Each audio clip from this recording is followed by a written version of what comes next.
During World War II, survival didn't always mean running. Sometimes it meant disappearing. Across occupied Europe, entire resistance groups didn't hide in ruins or attics. They hid beneath the earth itself. While most soldiers dug foxholes or crude bunkers, a different kind of structure began to emerge.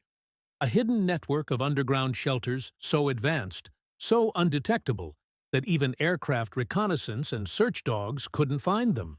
After the war, these designs were so effective that both Allied and Axis authorities quietly banned their replication, fearing their potential use in espionage, insurgency, or smuggling. Yet, what they created remains one of the most ingenious and forgotten pieces of survival engineering ever built. A design that fused nature, physics, and necessity into one simple, silent masterpiece. In occupied nations like Poland, France, and Yugoslavia, resistance fighters faced a deadly reality.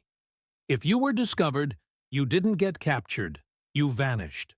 Homes were searched, forests were patrolled, and aerial scouts scanned for any trace of human life. So partisans had to build shelters that didn't just protect them from bombs, but from being found at all. What emerged were structures known locally as earth chambers or bottle-burrows.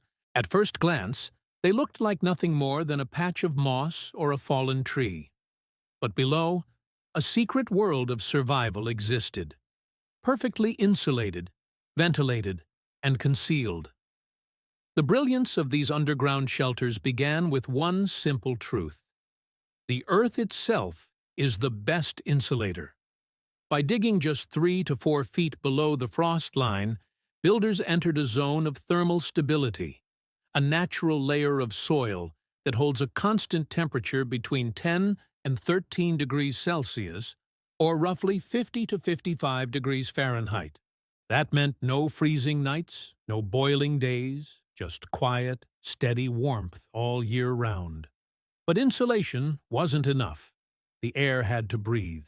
If a shelter sealed too tightly, carbon dioxide would build up. Too loose, and scent or heat would escape, leading search dogs or scouts right to the door.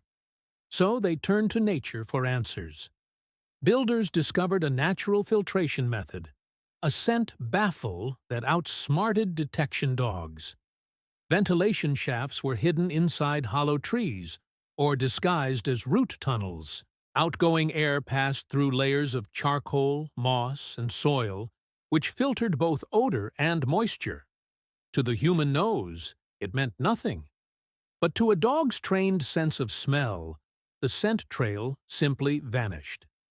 This small, ingenious trick, using charcoal and moss as filters, was one of the earliest examples of natural odor masking technology, and it worked flawlessly under battlefield conditions. Each chamber followed a precise shape, a kind of buried bottle, 6 feet long, 4 feet wide, and 3 feet tall. This bottle shape wasn't random. It distributed the soil's pressure evenly around the chamber, preventing collapse, especially when reinforced with woven willow branches or salvaged timber planks. At the base, a layer of sand, ash, and crushed limestone absorbed moisture and discouraged insects or rodents. Over that went straw, dried grass, or animal hides, a primitive but effective bedding system that stayed dry even in damp climates. The entrance tunnel was narrow and angled downward, a deliberate choice to trap warm air and keep out rain.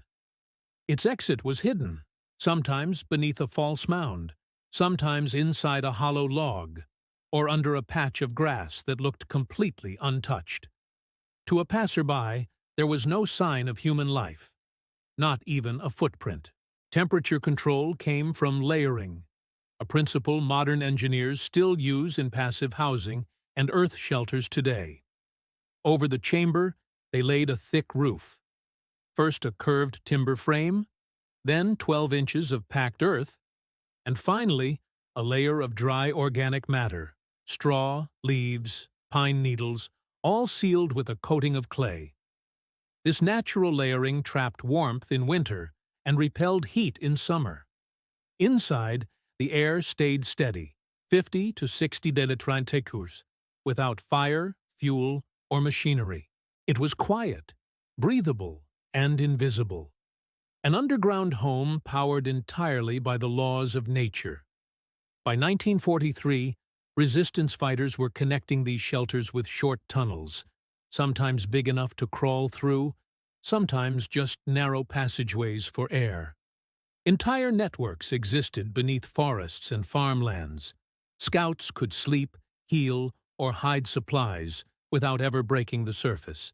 Some shelters even featured escape vents, small shafts angled toward riverbanks or thickets, allowing smoke or warm air to exit without detection. It was engineering born from desperation, but executed with the precision of nature itself. After liberation, Allied engineers began documenting what they found. Thousands of these chambers were discovered, many still intact, dry, and stable. In Poland and Yugoslavia, some had been used continuously for years, housing families, messengers, and entire cells of partisans. Military analysts were astonished. They realized these underground shelters weren't just survival structures, they were potential covert bases. In the tense years after the war, governments feared that the same methods could hide fugitives, weapons, or resistance groups. So, manuals and blueprints referencing these shelters were quietly removed or rewritten. In the Soviet Union, such designs were even classified as restricted military knowledge, a structure born for survival, now banned for its potential to resist authority. Modern survivalists, preppers, and field engineers still study these forgotten shelters, not to replicate them illegally, but to understand why they worked so well. The secret wasn't in the materials, it was in the principles. Dig below the frost line for stable temperature. Angle the entrance upward to prevent flooding. Use natural ventilation. One low intake, one high exhaust. Filter air through charcoal and moss for clean breathing. Layer soil and organic matter for insulation. A simple candle test was often used. If the flame flickered softly, airflow was perfect. If it went out, the chamber needed adjustment. Every feature, every vent and curve was designed not by architects, but by necessity, intuition, and observation. These underground shelters weren't about comfort. They were about endurance, proof of what humans can build when everything is taken away. Each chamber told a story of resistance, of learning from the soil itself, and of using nature's own systems to survive when the world above became deadly. Today, they stand as lessons in resilience and sustainable engineering, examples of how survival doesn't require advanced tools, just the wisdom to work with the environment, not against it. Long after the war, farmers in Eastern Europe occasionally discovered these hidden bunkers, intact, perfectly dry, sometimes still containing tools, straw bedding, or rusted lanterns. They weren't monuments of war. They were monuments of ingenuity under pressure. And while most were destroyed or filled in, the knowledge lives on through scattered notes, diaries, and oral history. In an age obsessed with technology and convenience, these buried shelters remind us that real survival depends not on gear, but on understanding the timeless mechanics of earth, air, and adaptation.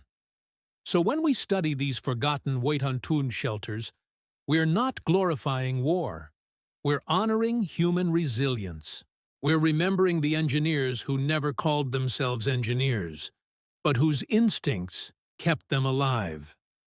Their shelters were banned, buried, and forgotten. But their wisdom remains just beneath the surface, waiting to be rediscovered by those who value simplicity, silence, and survival. Because sometimes, the most powerful defenses are the ones the world never sees.